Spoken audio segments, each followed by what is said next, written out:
The NFL offseason is heating up and the drama is getting real. Matt LaFleur is back with the Packers, but player survey suggests he's got a communication problem to fix if Green Bay wants to break their playoff ceiling. Meanwhile, the Lions are moving all-pro tackle Penny Sewell to the left tackle, hoping to stabilize a struggling line. Cowboys' George Pickens could leave town. Rams' Devontae Adams is staying put, but Puka Nakua faces off-field scrutiny. Over in New York, Odell Beckham Jr. is eyeing a return while the 49ers juggle Brandon Aiyuk's massive contract and knee rehab. Across the league, one thing is clear. Leadership, communication, and buy-in might matter more than free agent signings in 2026. Who will get it right and who will fall short? The NFL offseason is heating up with coaching storylines, big player moves, and roster uncertainty as teams prepare for 2026. From Green Bay to San Francisco, here's what's making waves in the league. Let's start with Green Bay, Frank. Matt LaFleur got an extension through 2026, but received a B- in the NFL Players Association survey, citing respect for player concerns. This is interesting going into a season for Matt LaFleur where people thought he could be sent off, could be fired as the Green Bay head coach, but he needs to fix that problem if he wants to remain in Green Bay, especially if they finish the season like they did last year. Yeah, absolutely. Packers lost 5 straight to close out 2025 and continue to struggle with late game execution. LaFleur emphasized role clarity, communication, and buy-in as keys to snapping their playoff series, but it looks like he might not be leading the pack in that as far as what he wants out of his players. Now, I think the biggest question out of Green Bay right now, at least, can LaFleur adjust his leadership style to push the Packers beyond the first round, or is this just the ceiling with not only him but also possibly Jordan Love as the quarterback of the Green Bay Packers? I don't know how many more years you can go with Matt LaFleur as the head coach at this point in time and not think that, oh, maybe we got to make somewhat of a change here in Green Bay. They've been successful, but like the ultimate goal is to win the Super Bowl. And if Matt LaFleur is not going to be able to guy that's going to get you through the playoffs with a highly competitive NFC conference, it's a lot easier to move on from a coach than it is to move on from a highly drafted franchise quarterback. I mean, if Jordan Love is good enough, I think, to win a Super Bowl for a team. And there's not a lot of those guys out there. So it's easier to go find another coach that might bring in some new life into the organization. I think this is a very telling year for Green Bay. I really do, because if they don't have success, LaFleur's got to be gone at the end of the season, especially with the Players Association survey not giving him a good grade based on his players saying he doesn't have respect for players, which I think is an interesting and also damning comment from the Players Association survey. Let's move on to Detroit with Sewell and being now a switch from right tackle to left tackle. He's an all-pro right tackle. Coach Dan Campbell is considering moving him to left tackle for 2026. He has prior left tackle experience, but has been mostly a right tackle in the NFL. Detroit is reshaping its offensive line after a disappointing 2025 season.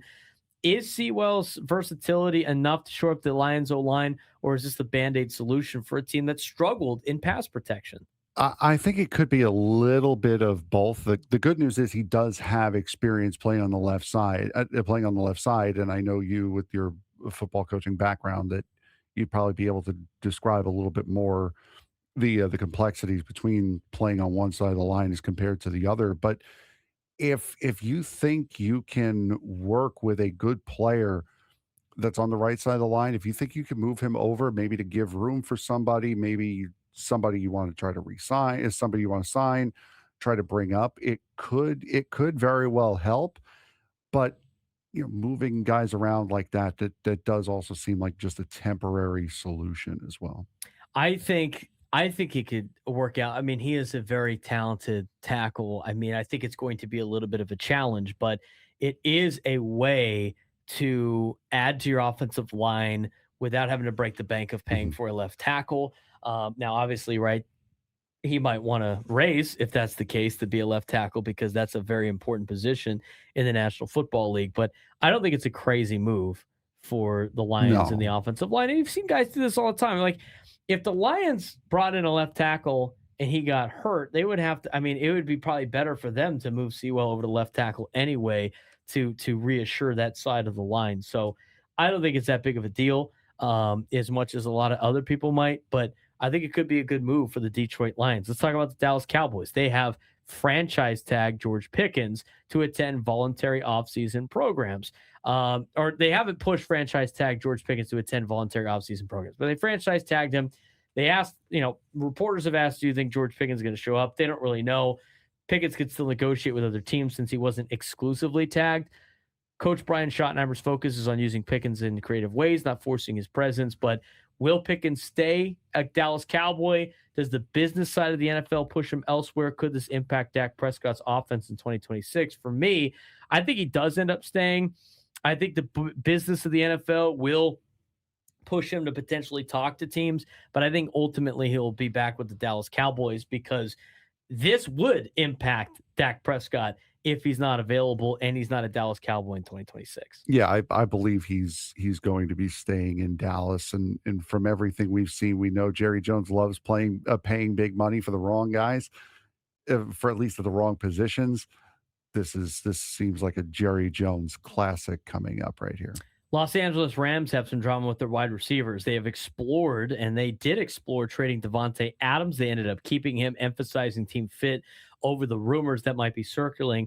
And speaking of rumors, Puka Nakua's off-field lawsuit adds a lot of complexity as he becomes eligible for a contract extension here coming up. Coach Sean McVay emphasized accountability and growth for players both on and off the field, but can the Rams balance production and responsibility, or off-field distractions impact the team's ceiling? It does look like you get enough of these off the field issues to pile up, it is going to affect on-field play in some way, shape, or form. So I would not be surprised if it's more the latter than the former in this case. I think the Rams can balance the production and responsibility, but these off-field distractions, do come to a head eventually, and I think it's going to impact more Puka Nakua than it is going to impact Devontae Adams, who Yes. could be traded or whatever that they wanted to do. You're a Giants fan. Mm-hmm. What do you think about Odell Beckham Jr. coming back to the Giants and reuniting himself with Harbaugh in New York? I don't personally mind it. Said Beckham is open to returning to the Giants. The team is exploring options, but has also added to the depth in the wide receiver room. Quarterback Jackson Dart and Malik Neighbors reportedly support Beckham's return. I don't mind it. I think mainly because Beckham's not the guy anymore. I think if you look at his attitude of his past, the way he's performed in the past, and the issues that he's had, all resulted in him being the star, the guy. He's not going to be that guy in New York anymore.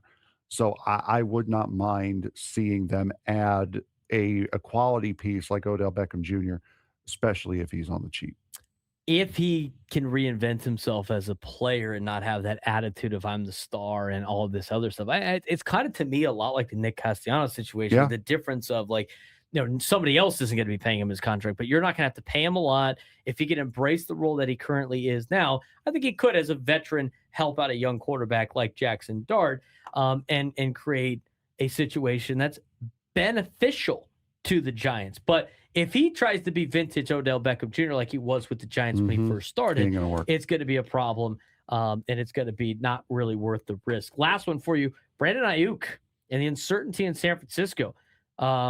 Coach Shanahan and General Manager John Lynch signaled that Aiyuk was done. Like, he ain't coming back. He's not going to be here in San Francisco anymore. But owner Jed York has left the door open to potentially bring back Brandon Aiyuk. He faces a $27 million option bonus and major knee injuries that he hadn't taken seriously in terms of his rehab. Returning can be very complicated, but I think it's really time for the Niners to cut ties with Brandon Aiyuk for good, because I don't think he's going to be a low-risk, high-reward addition to the receiver room. He's going to cost you a lot of money on option bonus. I know the owner said, like, maybe we could bring back Aiyuk.